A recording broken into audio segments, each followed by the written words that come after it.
Classroom of the elite. अगर आप anime देखने के शौकीन हैं तो आपने बहुत से एनिमे देखे होंगे और देखना चाहते होंगे, पर कई एनिमीज देखने के बाद आपको ऐसा लगता होगा यह तो समय की बर्बादी थी। ऐसा इसलिए होता है क्योंकि इंडिया में अभी एनिमे का जो कल्चर है वो नया है।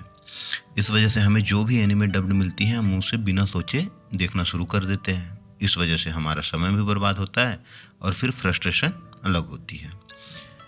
इसलिए मैं यहाँ पर उन एनिमो का रिव्यूज़ करूँगा जिनके बारे में आपको बहुत कम ही जानकारी होगी और बताऊँगा कि वह एनिमे देखने लायक है या नहीं।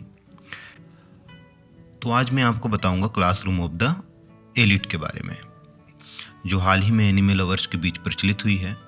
कई बार एनिमे हाइप की वजह से प्रचलित हो जाती हैं, पर उसे देखने पर पता चलता है कि वह आपके लायक नहीं है।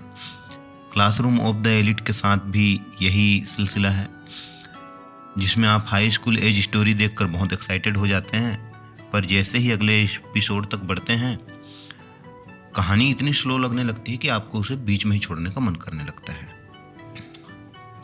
कैरेक्टर्स पर आते हैं तो अयाना कोजी और सुजुने हिरोकिटा इस सीजन के लीड रोल में नजर आते हैं।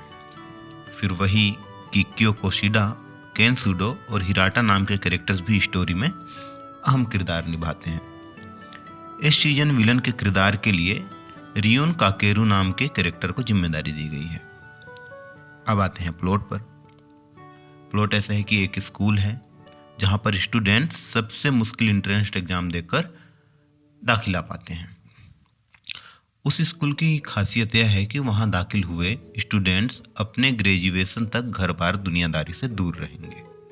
मतलब जब तक उनकी पढ़ाई कंप्लीट नहीं होगी वो स्कूल से बाहर जा ही नहीं सकते।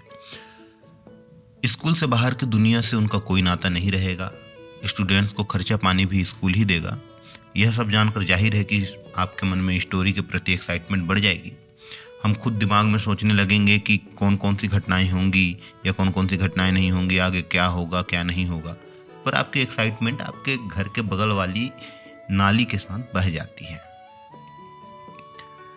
कहानी खिंचती है, इसलिए बीच बीच में एक्साइटमेंट पैदा करने के लिए कंपटीशन वगैरह डाल दिया जाता है, पर वह भी स्टोरी में आपको बांध पाने में कामयाब नहीं होती। ना ही लीड कैरेक्टर्स का कोई मोटो पता चलता है, ना ही स्टोरी का कोई एम।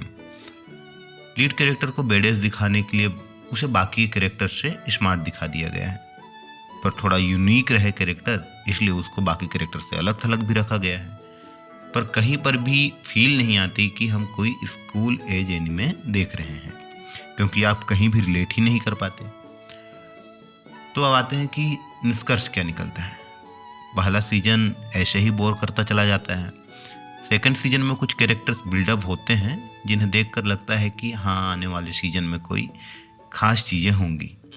पूरी कहानी बस लीड कैरेक्टर के आसपास ही घूमती है, बाकी कैरेक्टर्स को ज़्यादा टाइम नहीं दिया जाता। इस वजह से कहानी में होने वाली घटनाएं समझ में नहीं आती। निष्कर्ष यह निकलता है कि अगर आपने सभी टॉप के एनिमे देखा है या फिर उसे देख चुके हैं और अब आपके पास ज़्यादा विकल्प नहीं है कुछ देखने को, और साथ ही आपके पास इतना खाली समय है कि आप एक खिंचती हुई स्टोरी देख पाएँ, तभी आप यह एनिमे सीरीज देखना, वरना इंतज़ार करना इसके इतने सीजन निकल जाने तक जिसमें स्टोरी का उद्देश्य साफ हो जाए। बाकी एनिमे क्वालिटी अच्छी है। कुल 2 सीजन है और दोनों सीजन इंग्लिश डब मिल जाती है।